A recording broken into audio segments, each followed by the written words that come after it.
చేస్తున్నారు క్లాప్ విషయంలో. మరి ఎందుకు స్పందించడం లేదు నాకు అర్థం కావడం లేదు. ప్రభుత్వం నుంచి తీసుకొచ్చింది వాళ్ళే, ఆ పథకం ప్రజల్లోకి తీసుకొచ్చింది ఈ ప్రభుత్వం, కానీ స్పందించే మనస్తత్వం లేదు వీళ్ళకి. మిమ్మల్ని అందరం కూడా నేను కోరేది ఏంటంటే దయచేసి అర్థం చేసుకోండి. మీరు కూడా ప్రభుత్వం నడిపించడం అనేది అంత సులభమైన పని కాదు. ఆర్థికంగా కొన్ని ఇబ్బందులు ఉంటాయి, కానీ మీకు ఆ మాత్రం మర్యాద ఇవ్వకుండా పిలిచి ఒకసారి మీతో కూర్చొని చర్చించి ఏ విధంగా మనం కొన్ని అంశాలపైన మీరు లేవనెత్తిన కొన్ని అంశాలు, ఈ 5 అంశాలు ఉన్నాయో ఈ 5 అంశాలని ఏ విధంగా మనం పరిష్కారం చేసుకోగలుగుతామని ప్రభుత్వం నుంచి స్పందించకపోతే మాత్రం మీరందరూ కూడా ఆలోచించుకోవాలి. ఎందుకంటే మీరు కూడా నమ్మకంతో ఈ ప్రభుత్వానికి మీరు ఓట్లేసారు, నిలబెట్టారు. లేకపోతే ఇంత అధిక సంఖ్యలో వీళ్ళకి మెజారిటీ వచ్చేది కాదు. రాష్ట్ర వ్యాప్తంగా అందరూ నమ్మారు ఏంటంటే జగన్మోహన్ రెడ్డి గారి ప్రభుత్వం అద్భుతంగా చేస్తున్న కార్యక్రమాలను నమ్మారు మీరు. కానీ ప్రతి వర్గాన్ని దెబ్బకొట్టారు. ఈరోజు అంగన్వాడీ మహిళల పాపం వాళ్ళ కేంద్రాలు మూసేసి వాళ్ళు రోడ్డుపైన వచ్చి కూర్చున్నారు. మీరు పారిశుద్ధ కార్మికులుగా, మున్సిపల్ ఎంప్లాయీస్గా మీరు రోడ్డు మీద వచ్చి నిలబడ్డారు. ఇంతకుముందే ఇంకో శిబిరానికి వెళ్ళాం. లాయర్లు అక్కడ ముందుకు వచ్చి కొత్త చట్టాలు ఏదైతే విరుద్ధంగా తీసుకొస్తున్నారు, రాజ్యాంగానికి విరుద్ధంగా, దాని గురించి కూడా పోరాడుతున్నారు. ప్రతి రంగాన్ని ఇబ్బంది పెట్టారు. దాన్ని మీరు గుర్తించాలి. అసలు తెనాలి మున్సిపాలిటీ అంత అద్భుతంగా ఈరోజు ఉండాలంటే రాష్ట్ర ప్రభుత్వంతో సంబంధం లేకుండా మన ఎంప్లాయీస్కి మనం అందుబాటులో ఉండి వాళ్ళకి ఆర్థికంగా బలోపేతం అయ్యేటట్టు చర్యలు తీసుకునే పరిస్థితి ఉండాలి ఇక్కడ మనకి. కానీ వాళ్ళు ఆ మాత్రం కూడా సంక్షేమం గురించి ఆలోచించడం లేదు. ప్రతి కార్మికులకి మనం సోదరుడికి సోదరుమనికి ఏదో విధంగా మన మున్సిపాలిటీ నుంచి మనం అండగా నిలబడగలుగుతాం.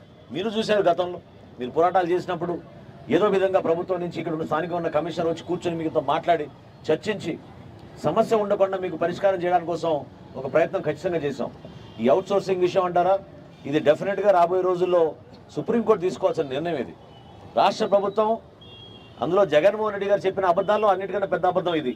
ఎందుకంటే మీతో పాటు వాలంటీర్లందరినీ కూడా రాష్ట్ర వ్యాప్తంగా 3 లక్షల మందికి కూడా ప్రభుత్వ ఉద్యోగాలు వస్తాయని చెప్పి నమ్మించారు. వీళ్ళని 5,000 రూపాయలతో పనిచేపిస్తున్నారు ఈ రోజున వాళ్ళందరినీ కూడా. కానీ సుప్రీంకోర్టు గైడ్ లైన్స్ మేరకు మిమ్మల్ని అందరినీ కూడా అవుట్సోర్సింగ్ ఎంప్లాయీస్ని పర్మనెంట్ చేయడానికి దానికి ఒక విధి విధానం ఉండాలని చెప్పి చాలా స్పష్టంగా చెప్పారు. దాన్ని మీరు అందరూ కూడా అర్థం చేసుకుని మీరు చేస్తున్న సర్వీస్ని, ఎందుకంటే ఇంత కష్టమైన పని పవన్ కళ్యాణ్ గారు గతంలో కూడా చెప్పారు. నిజంగానే పారిశుద్ధ కార్మికులు, అందులో ప్రత్యేకంగా రెల్లి కులస్తులు ఏ విధంగా కష్టపడి పాపం ప్రొద్దులు లేస్తే వాళ్ళ గురించి, వాళ్ళ కుటుంబాల గురించి ఆలోచించకుండా మన పట్టణం గురించి, మన గ్రామాల గురించి, ఇతర ప్రజల ఆరోగ్యం గురించి ఆలోచించి వాళ్ళు కష్టపడతారు. దాన్ని మేము గౌరవిస్తున్నాం. మీకు ఖచ్చితంగా ఆదరించే విధంగా ప్రభుత్వం మారాలి, మనసున్న ప్రభుత్వం రావాలి మీకోసం.